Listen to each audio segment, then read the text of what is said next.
if you're looking for a really interesting book that talks about some of the things that are happening right now at the time of this recording and what the future might hold for us in the next 5, 10, 15, even 20 years, then The Singularity is Near is definitely a book you're going to want to at least grab the concepts from, if not potentially read for yourself.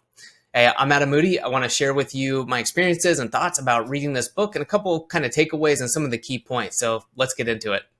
As you can see on the screen, the author is none other than Ray Kurzweil. If you are not familiar with him, he has written many, many books somewhat along the same veins, and one in particular. I'm going to skip over here to some details about him, but The Singularity is Near was written in 2005. So The Singularity is Nearer was published in 2024, so about a 20-year gap.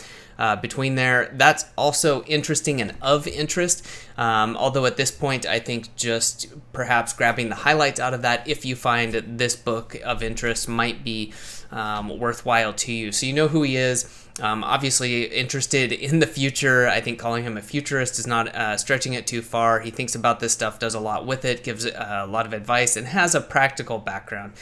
He's done work in a lot of areas and really has provided a lot of context and background and thoughts and projections for what is coming and how these things are going to fit together. So as the screen says, like, what's the big idea? Because I like to cover this and I like to know this with a book as well.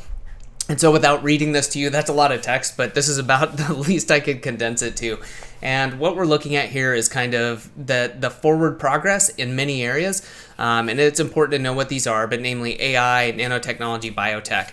All right, these are going to come together, and at the point where they have all progressed enough and kind of interconnected, that is going to allow us human beings to expand our brains by interfacing with the digital realm. And at that point, it's anyone's guess. He puts a number to it saying, 1,000,000 times increase in intelligence, and we don't know basically what that will look like. And his prediction with this is by 2045, and that is what is known to Ray, at least, as the singularity.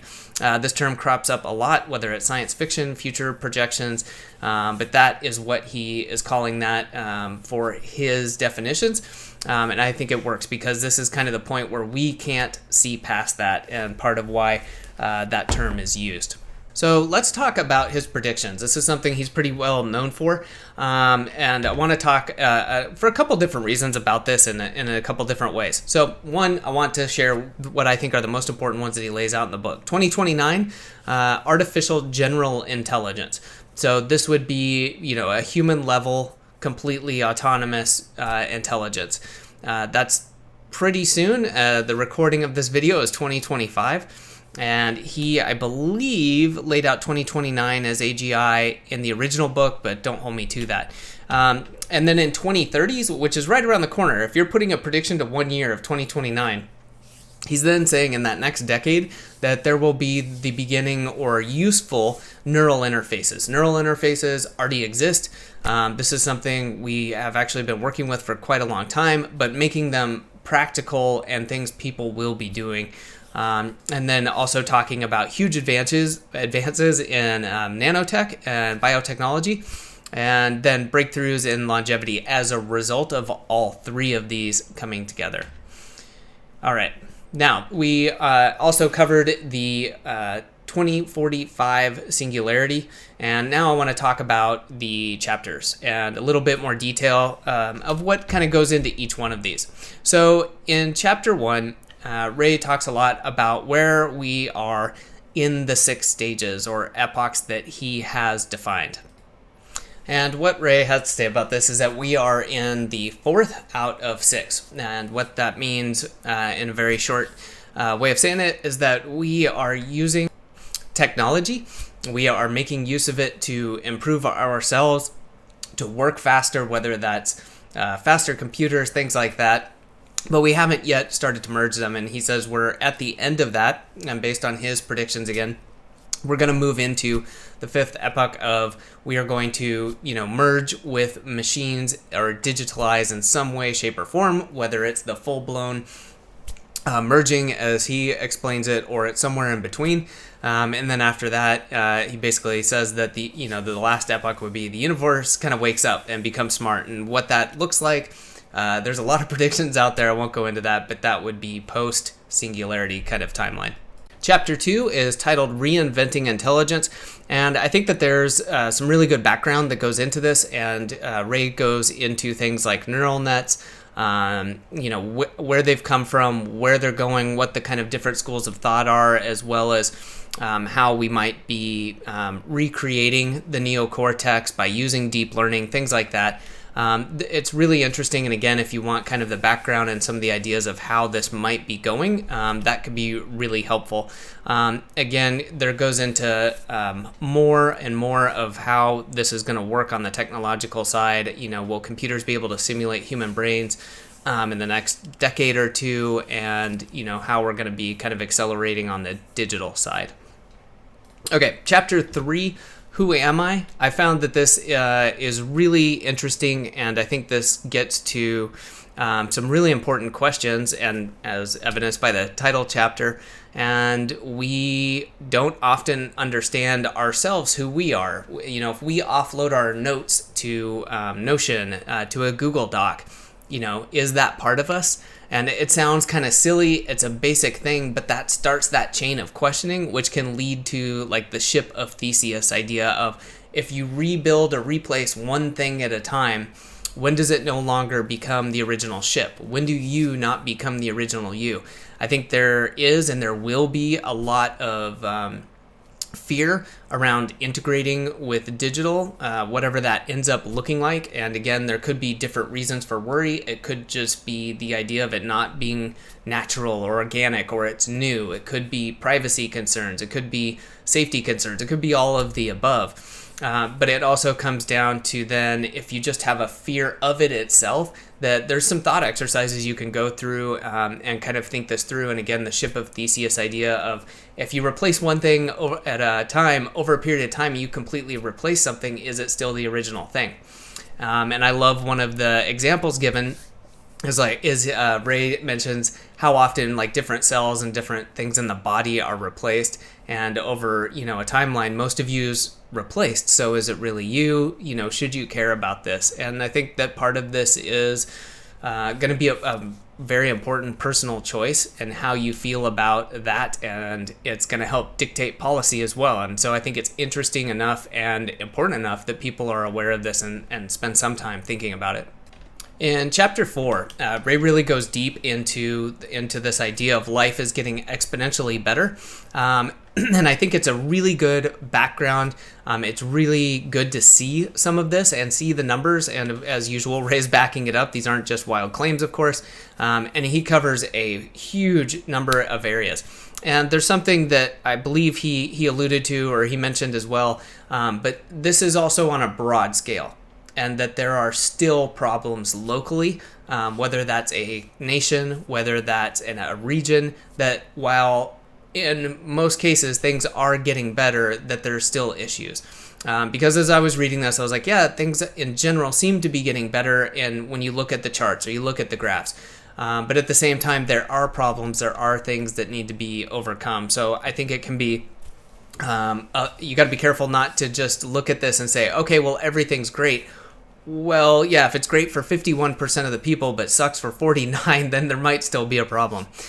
So I think you've got to look at these at a couple different levels for yourself to kind of understand that. But overall, talking about things like education, water, access to clean water, waste removal, lots of that. Longevity, how long people are living, the quality of life, things like that. There's some really, really good information in here. And I do want to read a quote in here. It's something I think about with how we are built as human beings, and therefore kind of how the media operates and how it is able to hook into people and why we don't see certain things. So this was from the book, and he says, as Steven Pinker said, news is a misleading way to understand the world. It's always about events that happened and not about things that didn't happen. So when there's a police officer that has not been shot up, or city that has not had a violent demonstration, they don't make the news. As long as violent events don't fall to zero, there will always be headlines to click on. Pessimism can be a self-fulfilling prophecy. And again, as I was explaining before that also, the news isn't going to sell as well if it's trying to say that, the Girl Scouts sold a record number of cookies and things are just going great. What works better is our base human, tapping into the fear. And that's unfortunate, but it's also the way that we work. So I won't say any more on that other than to say with chapter 4, again, he goes into more details also on where we could be going in terms of good things technologically, like growing meat from cultured cells and tissues, as well as renewable energy. Again, there are a lot of details in here that you can really sink your teeth into. Okay, in chapter 5, the future of jobs, good or bad. So talking about how this could all be affecting jobs, careers, people's livelihoods as things happen. And he goes in and Ray has got a good examples of things that have happened before, potentially, what things are going to be disruptive, what are the most likely jobs either to be replaced or to be disrupted. Of course, high on that list are things like factory jobs, customer service, banking, driving vehicles, cars, trucks, buses, and going into some of the ways that this might not be as bad as it sounds at first, and that this may create more jobs as well. So I think that one of the things that I feel differently about and I disagree with is, or I don't think is likely to happen, again, this is a quote from the book, it says, "We will need an engaged public and sensible governance to manage a safe, fair, and orderly transition to more advanced healthcare. One could imagine, for example, a future where life-saving technologies are widely distrusted. Just as misinformation and conspiracy theories about vaccines thrive online today, people might spread similar rumors about decision support AI, gene therapy, or medical nanotechnology in the coming decades." And I 100% agree. And I personally don't know what the answer is, but seeing the world around me and where currently things look to be going, I would say, yeah, that this would be more difficult. And I think just relying on the goodwill of people or their people to be engaged in a logical discourse may not be what happens right now. And he does address that and hedge things a little bit. But moving on past the future of jobs, let's talk about chapter 6, the next 30 years in healthcare and well-being. This chapter, I guess, dives heavily into nanotechnology, giving a little bit of background about, how this came to be about. Of course, some ideas of how we could create nano computation systems, create things that could be used in healthcare.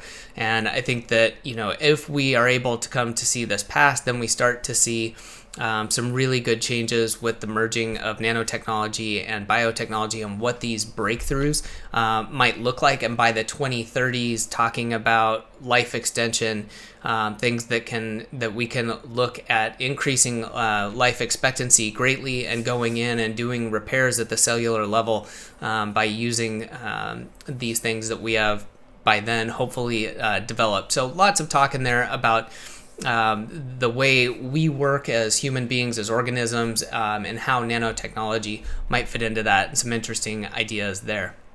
Okay, for chapter 7, moving over to peril. I think this is good that this was included in here because a lot of the book could be, I think, read as slightly overly optimistic.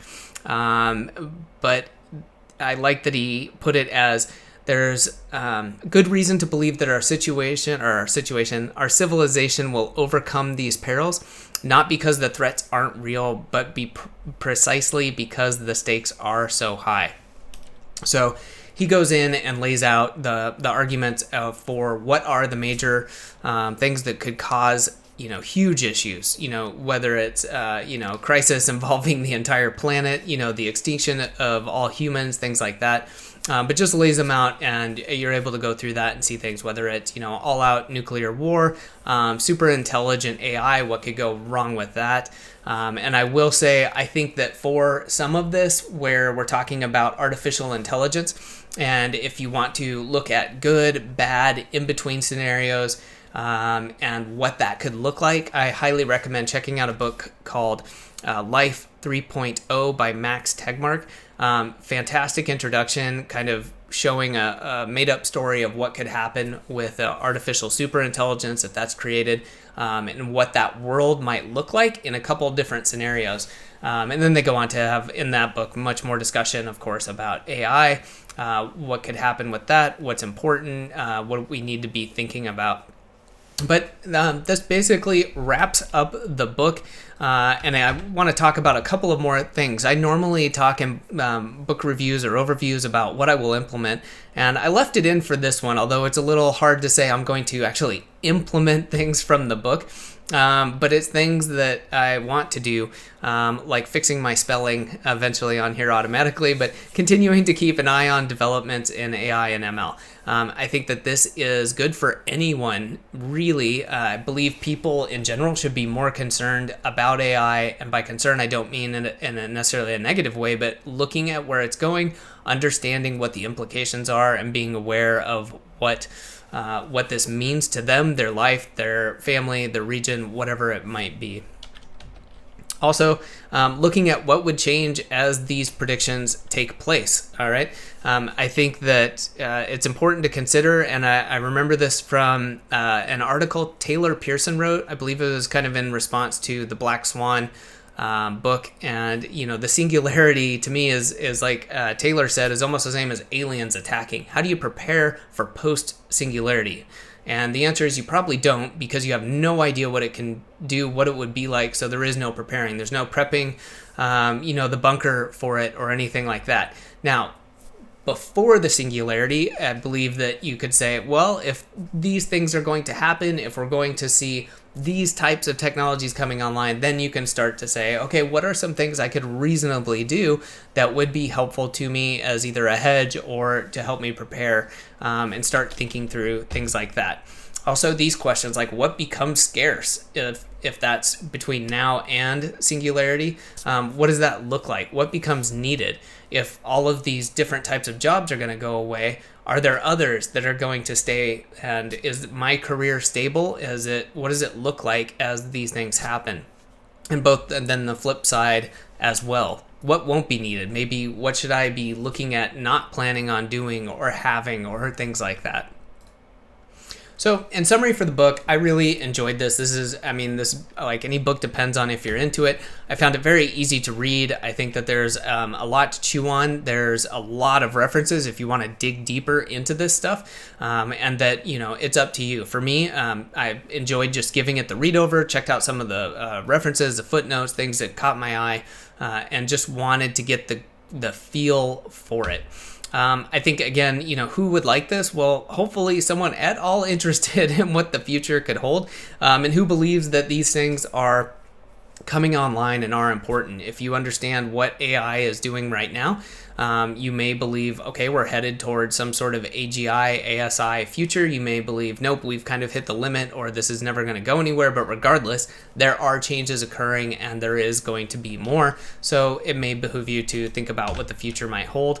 Also, a lot of people read the original book, and if you're curious to see what has changed, where we're on now, what the predictions are, and the details behind them, definitely check this out.